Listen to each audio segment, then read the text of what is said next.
What's up, guys? My name is Isaac Barber. I'm the director of student success, and I'm just like super thankful to be able to talk to you guys during Relationship Week about relationships. Relationships are something that's super, super important. It kind of shapes who we are and shapes the engagements that we have as we pursue other relationships. Specifically today, I want to talk about dating relationships, how we pursue marriage, and how we pursue basically ourselves as we pursue relationships.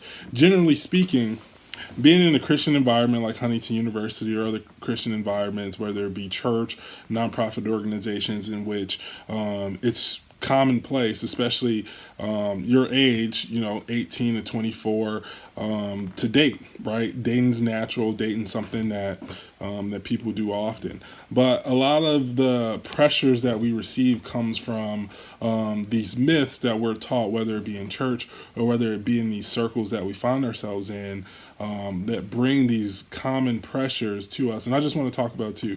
I don't want to dive too much into your business or what your youth group pastor taught you, but I definitely want to dive into two common pressures that we get from myths. Myth number one is that marriage is a rite of passage. It's a myth because it's just not true. A rite of passage is something that essentially marks my coming of age, my coming into adulthood, or it marks like, as a successful person, I need to do this, and this, right? A lot of times we look at marriage as like, if I'm going to be a happy human being, if I'm going to be a good Christian, if I'm going to live the good Christian life, I have to be married. And that's not true. We look at 1 Corinthians 6 and 7. Paul kind of delights in being in singleness, right? He almost encourages it. And he lets people know just like, hey, marriage is not for everybody. Right. He even calls singleness a blessing in chapter 7, right? Because it's true. Is that like God did design marriage. God did design a purpose for marriage. The Bible talks about that, like, hey, there may be a partner for you out there, but Paul kind of outlines is that like marriage is hard, right? And so don't jump into a marriage if you're not ready.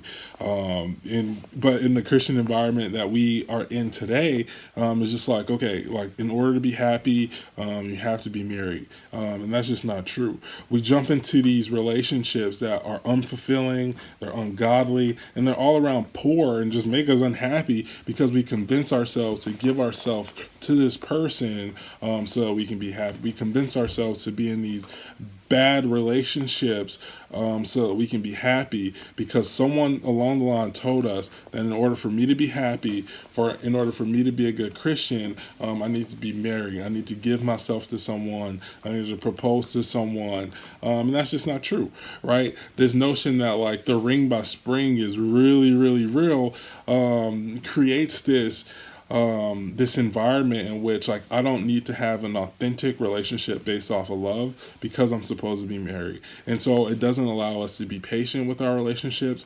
It doesn't allow us to be true in our pursuit of relationships because the environment tells me that I need to be married and I need to be married right now. Right. We see this a lot, and maybe it's not you, right? Maybe it's your friends, but we see this a lot.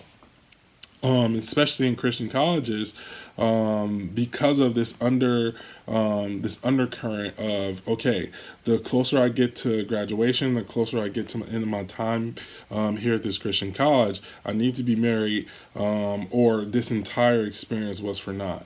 I remember sitting in a conference a few years ago, and this person did their dissertation on the notion of ring by spring. And so they surveyed like 20 schools, both men and women, and it came back that 65% of the people that took this survey affirmed that if I'm not engaged or in a serious relationship by the time I graduated, my entire college experience was a waste. And that's really sad because the Bible does not affirm that you have to be married in order to be considered fulfilled or in order to consider to be godly or holy. The Bible doesn't say that. I do want to affirm like, hey, like if you want to be married and your intentions is to be married and to have children, then that's fine. I'm not trying to discourage you from wanting to be married. I'm married myself. Marriage is a beautiful thing. I love my wife and I love my waterhead son. But it's important to note in that like you don't have to give up a piece of yourself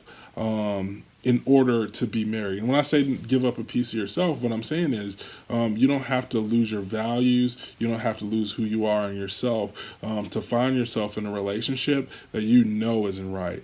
To find yourself in a relationship that you're in the relationship because you understand.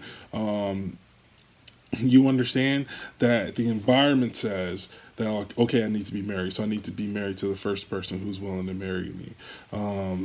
That's a lie, right?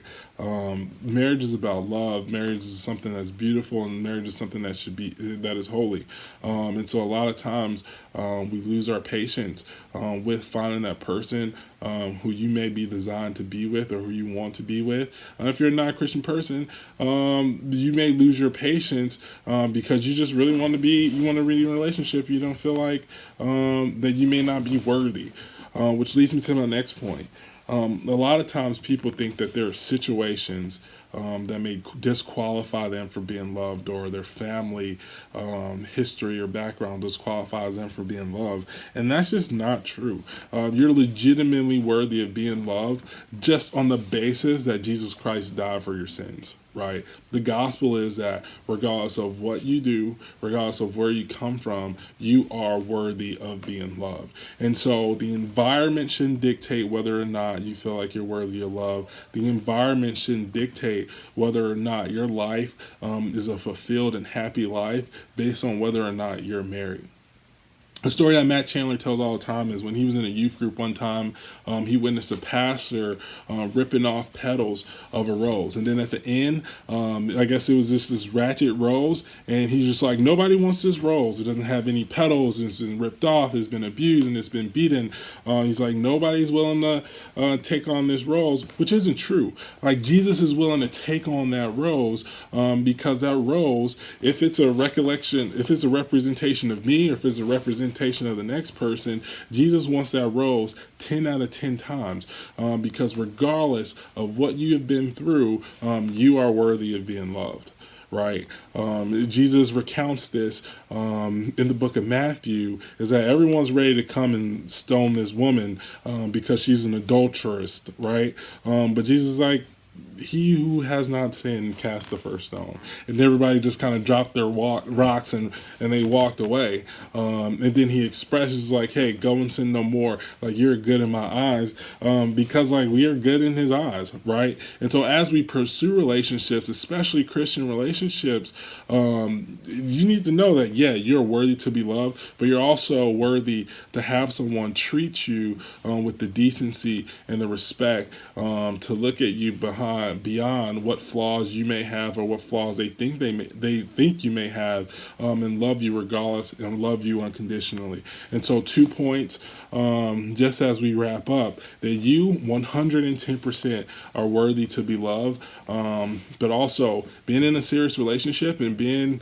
in a marriage is not a rite of passage to be happy, and it's not a rite of passage to be successful. I know this may lead to somebody breaking up with their boyfriend or their girlfriend later because it's like, oh man, I am unhappy. Like, you do not treat me right. But that's okay because the design of love and the design of marriage isn't for someone else's convenience. It's truly for love. It's truly for the love of each other, for the love of Christ. And as you move forward and pursue those things, I pray, and I'm sure a lot of your faculty and your other staff members pray, that you pursue something that's holy, that you pursue something that's wholesome, especially in this world in which we don't necessarily care about those things or care about those things publicly. I pray that God guides you.